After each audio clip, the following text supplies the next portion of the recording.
Hai semuanya, selamat datang di Yok Online Service 1 Agustus 2020.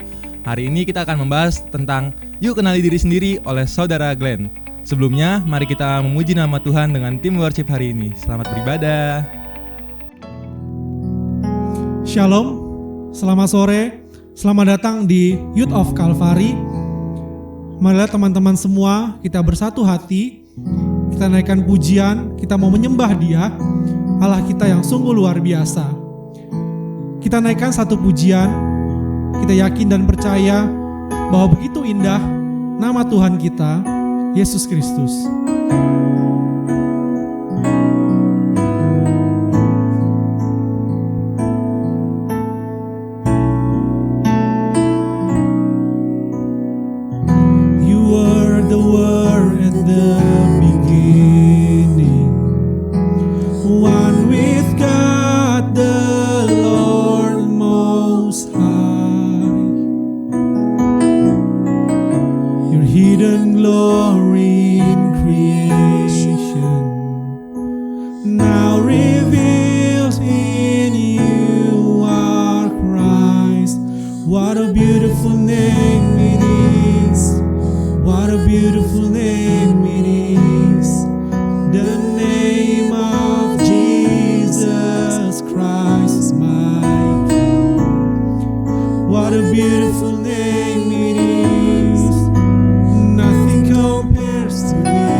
Yours is the glory, yours is the name.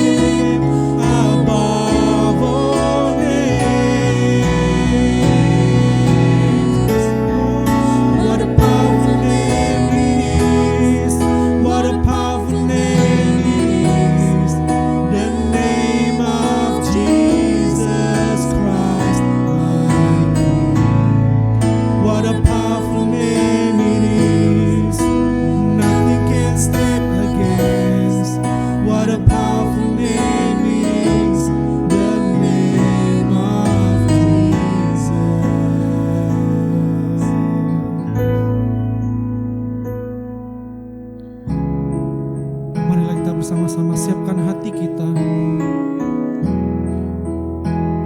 Mari kita berserah, menyerahkan segala beban kita, permasalahan kita.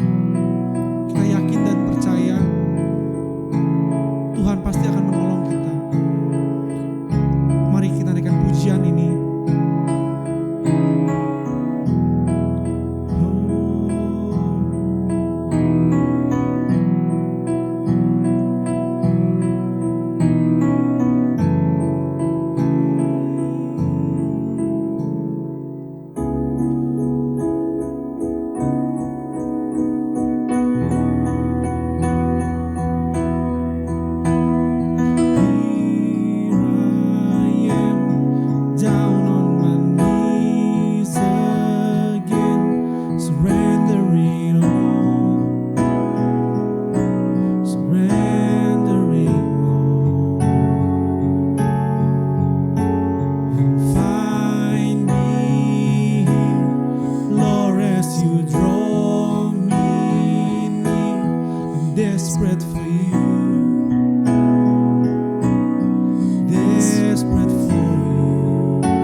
Bersama-sama. Like a rushing wind, Jesus breathe within. Lord have your way, Lord have your way in me. Like a mighty storm, still within my soul.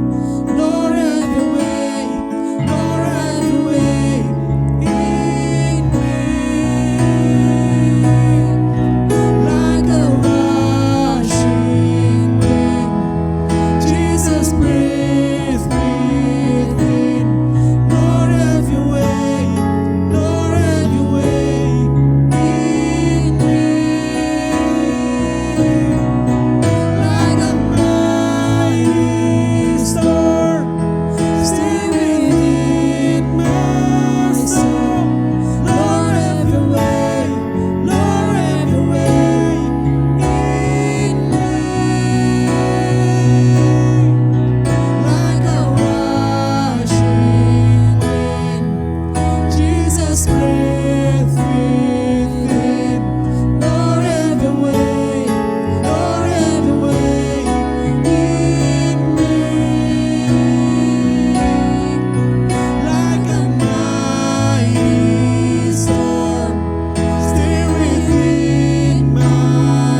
wanna know you more.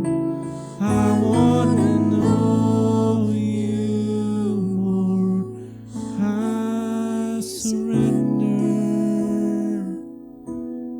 I surrender. I wanna know you more.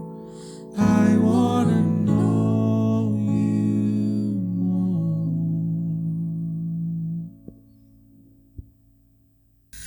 Shalom, salam sejahtera dalam kasih Tuhan kita Yesus Kristus.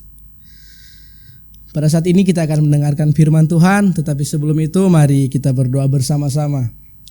Bapa di surga, terpujilah Engkau. Terima kasih Bapa, karena Engkau sangat baik dalam kehidupan kami Bapa, sehingga kami bisa ada pada saat ini. Bapa di surga, pada saat ini kami akan mendengarkan firman-Mu. Kiranya Engkau memberikan pengertian kepada kami, memberikan pemahaman kepada kami, sehingga kami bisa mengerti dan memahami apa yang menjadi maksud dan tujuan-Mu dalam kehidupan kami Bapa. Terpujilah Engkau Bapa, dan kami sambut firman-Mu hanya dalam nama Tuhan Yesus yang adalah Tuhan dan Juru Selamat kami yang hidup. Haleluya, amin. Puji nama Tuhan. Tema pada hari ini adalah yuk kenal diri sendiri. Tetapi sebelum kita membahas lebih dalam mengenai tema pada hari ini, saya mau bercerita sedikit tentang kehidupan saya. Ketika saya SD, lebih tepatnya kelas 6 SD, saya harus pergi ujian di sekolah lain. Nah, sebelum kita pergi ke sekolah tersebut, guru-guru memberikan kepada kami siswa-siswi name tag untuk supaya agar orang tahu siapa kita. Jadi di name tag itu ada nama, ada tempat tanggal lahir dan sekolah dari mana. Jadi untuk menjelaskan identitas saya, identitas teman-teman saya, karena kami akan pergi ujian di sekolah lain. Nah, ketika dapat itu name tag itu, saya sangat senang karena bangga nih. Saya ada identitas, ditaruh lagi di saku. Terus ditaruh di sini ada nama dan lain-lain. Saya sangat bangga ketika saya punya itu.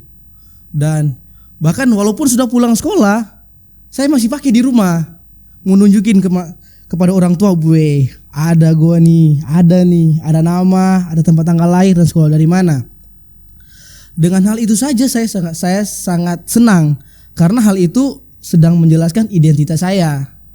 Nah, seiring berjalannya waktu juga, ketika saya sudah masuk dalam proses tahap lebih dewasa, saya membuat KTP. Nah, dan di KTP itu lebih lengkap. Ada nama, tempat tanggal lahir, kampung di mana, kota mana, kabupaten mana. Di situ juga lebih jelas. Dan saya lebih bangga karena identitas saya ada di KTP dan orang-orang bisa mengenal saya melalui KTP itu. Contoh ketika saya pergi dari Manado ke Jakarta. Nah, sebelum naik pesawat kita harus tunjukkan KTP kita. Nah, ini KTP. Dan orang bisa tahu, ini anaknya namanya ini di pesawat ini. Dan melalui itu saya sangat bangga ya. Orang bisa kenal saya melalui KTP dan kartu siswa yang saya jelaskan tadi waktu saya masih SD. Nah, melalui cerita ini sebenarnya saya sedang menekankan bahwa saya sangat bangga dengan identitas saya. Karena saya punya identitas. Nah, berkaitan dengan tema yang akan kita bahas pada hari ini, yuk kenal diri sendiri. Sebenarnya Rasul Paulus sudah menjelaskan kepada kita. Nah, mari kita belajar bersama-sama di dalam Roma pasal 1 ayat 1 terkait tema kita pada hari ini, yuk kenal diri sendiri. Di dalam Roma pasal 1 ayat 1 bagian A, Paulus berkata, dari Paulus hamba Kristus Yesus. Coba teman-teman perhatikan, dari Paulus hamba Kristus Yesus.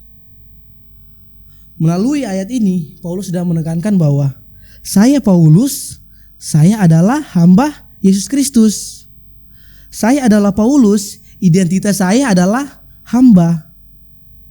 Nah, sebenarnya melalui ayat ini Paulus sedang menjelaskan bahwa saya sangat bangga dengan apa yang menjadi identitas saya, yaitu hamba. Dan bukan hanya itu saja, bukan hanya sekedar bangga, Paulus memiliki kerendahan hati yang sangat luar biasa. Bagaimana dia menulis kepada jemaat di Roma, saya adalah hamba. Kalau teman-teman perhatikan, Paulus ini adalah seorang yang pintar. Pada saat itu dia terkenal di mana-mana pada zamannya. Tetapi apa yang dia buat? Apa yang dia lakukan? Dia cuma tulis, dia adalah hamba. Dia sangat memiliki kebanggaan bahwa dia adalah hamba Tuhan. Dia sangat tahu identitasnya bahwa dia adalah hamba Tuhan. Mengetahui identitas kita akan menentukan apa yang menjadi respon kita. Sama dengan Paulus, teman-teman lihat di pelayanan Paulus. Karena dia tahu dia adalah hamba, yang dia lakukan adalah untuk menyenangkan hati Tuhan. Coba mari kita baca di dalam Kisah Para Rasul 9 ayat 1 sampai 2. Ini menjelaskan sebelum Paulus mengetahui identitasnya sebagai hamba dan sesudah dia tahu di dalam Roma. Di dalam Kisah Rasul pasal 9 ayat 1 sampai 2 berkata, sementara itu berkobar-kobar hati Saulus untuk mengancam dan membunuh murid-murid Tuhan. Ia menghadap imam besar dan meminta surat kuasa daripadanya untuk dibawa kepada majelis-majelis Yahudi di Damsyik, supaya jika ia menemukan laki-laki atau perempuan yang mengikuti jalan Tuhan, ia menangkap mereka dan membawa mereka ke Yerusalem. Coba teman-teman perhatikan apa yang Kisah Para Rasul tulis mengenai hidup Paulus sebelum dia tahu identitasnya sebagai hamba. Dia ingin mengancam dan membunuh murid-murid Tuhan.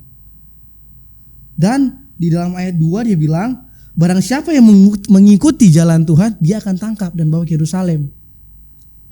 Sebelum Paulus tahu identitasnya sebagai hamba Tuhan, yang dia lakukan adalah jahat di mata Tuhan. Yang dia lakukan adalah selalu berkaitan dengan dosa. Tetapi ketika dia tahu dia adalah hamba Tuhan, seperti yang kitab Roma jelaskan dari Paulus hamba Yesus Kristus, dia mengalami perubahan yang sangat ajaib yang dia alami bersama-sama dengan Tuhan Yesus Kristus. Coba teman-teman perhatikan, ketidakmengertian kita tentang identitas kita akan membuat kita salah jalan. Tetapi kalau kita mengerti identitas kita sebagai hamba Tuhan, akan membuat kita berjalan bersama-sama dengan Yesus Kristus. Nah, ini yang menjadi pembeda. Dan ini menjadi sebuah tantangan bagi orang-orang Kristen. Orang-orang yang sedang mengaku adalah hamba Tuhan, apakah akan mempraktekkan sesuai dengan apa yang dia katakan bahwa dia adalah hamba Tuhan? Dan teman-teman perhatikan bahwa di dalam pelayanan teman-teman masing-masing, ketika mengalami tantangan, ketika mengalami masalah, apa yang harus kita lakukan? Apakah kita akan melakukan apa yang jahat di mata Tuhan, atau kita akan melakukan apa yang benar di mata Tuhan? Nah, ini yang Paulus sampaikan dalam kehidupan kita anak-anak muda, bahwa ketika kita tahu identitas kita sebagai hamba Tuhan, pasti respon kita di dalam setiap tantangan, setiap masalah dalam menjalani kehidupan, pasti kita akan selalu mengikuti jalan Tuhan. Tapi kalau kita tidak tahu identitas kita akan salah jalan. Nah, bukan cuma sampai di situ saja teman-teman. Ketika Paulus tulis, dari Paulus hamba Kristus Yesus, bagian kedua, yang dipanggil menjadi rasul. Teman-teman perhatikan kata yang dipanggil menjadi rasul. Ketika Paulus menekankan di ayat 1 bagian A bahwa dari Paulus hamba Yesus Kristus, dan dilanjutkan yang dipanggil menjadi rasul, Paulus sedang menjelaskan bahwa saya yang adalah hamba Tuhan, saya juga melayani Tuhan. Di dalam pelayanan Paulus sebagai rasul, teman-teman pasti sudah pernah baca di Alkitab bagaimana dia dirajam, dia dilempari batu, dia dihina, dibawa ke imam-imam besar.